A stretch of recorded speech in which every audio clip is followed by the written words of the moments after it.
మెదక్ జిల్లా పోలీస్ ప్రధాన కార్యాలయంలో ఆదివారం నాడు శ్రీ పుట్టపర్తి సత్యసాయి 100వ జయంతి సందర్భంగా చిత్రపటానికి పూలమాల వేసి ఘనంగా నివాళులు మెదక్ జిల్లా ఎస్పీ దేవులపల్లి శ్రీనివాసరావు అర్పించారు. ఈ సందర్భంగా ఎస్పీ దేవులపల్లి శ్రీనివాసరావు సత్యసాయి ట్రస్ట్ ఆధ్వర్యంలో నిర్వహిస్తున్న సూపర్ స్పెషాలిటీ ఆసుపత్రి ద్వారా వేలాది మందికి ఉచిత చికిత్స అందించడం విశేషమని, ఆరోగ్యం, విద్యా, సేవా రంగాల్లో ఆయన స్థాపించిన దేశవ్యాప్తంగా లక్షలాది మందికి ఆశా కిరణాలుగా నిలుస్తున్నాయన్నారు. అదేవిధంగా సత్యసాయిగా భక్తులు అన్ని మతాలకు చెందిన వారున్నారన్నారు. ఆయన బోధనలు మానవ విలువలు, సేవాభావం, సర్వజన హితం మీద ఆధారపడి ఉండడం, సమాజానికి సమానత్వం, శాంతి, సేవ అనే సందేశాన్ని అందిస్తున్నాయని పేర్కొన్నారు. ఆయన ట్రస్ట్ ఆధ్వర్యంలో సేవలను పొందిన ప్రముఖ హీరో కూడా ఉన్నారని అన్నారు.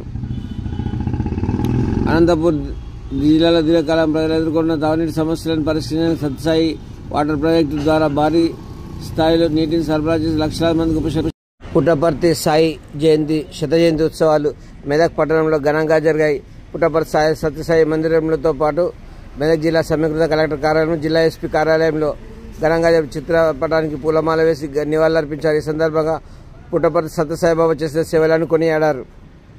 ఈ సందర్భంగా మెదక్ జిల్లా కలెక్టర్ రాహుల్ రాజ్ సమీకృత కలెక్టర్ కార్యాలయంలో సత్యసాయి బాబా చిత్రపటానికి పూలమాల వేసి ఘనంగా నివాళులర్పించారు.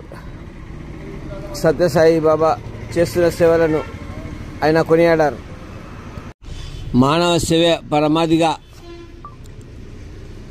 సేవా కార్యక్రమాలు చేపట్టి విశిష్ట స్థానం సంపాదించారన్నారు. ప్రేమ, ఆధ్యాత్మిక ప్రబోధనలతో ప్రపంచవ్యాప్తంగా లక్షలాది మంది భక్తులు హృదయాల్లో చిరస్థాయిగా నిలిచారని అన్నారు. భగవాన్ సత్యసాయిబాబా వారి సేవలు నిరుపమానమని కొనియాడారు. పేదలకు సత్యసాయి సేవ ట్రస్ట్ ద్వారా ఉచితంగా వైద్య సేవలు, విద్యా సంస్థల నిర్వహణ అందించడంతో పాటు ఎంతో గొప్ప విషయమన్నారు. తమ బోధనలతో సర్వమతాల విస్తృతం తెలుపుతూ ప్రతి ఒక్కరూ సేవాభావం అలవర్చుకోవాలని కోరారు.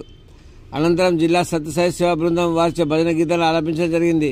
ఈ కార్యక్రమంలో డివైఎఫ్ఎస్ఓ గంగాల రమేష్, సత్యసాయిబాబా సేవా సంస్థ మెదక్ జిల్లా అధ్యక్షుడు శ్రీ ప్రభాకర్, సత్యసాయి సేవా బృందం సభ్యులు, కలెక్టర్ కార్యాలయ సిబ్బంది తదితరులు పాల్గొన్నారు.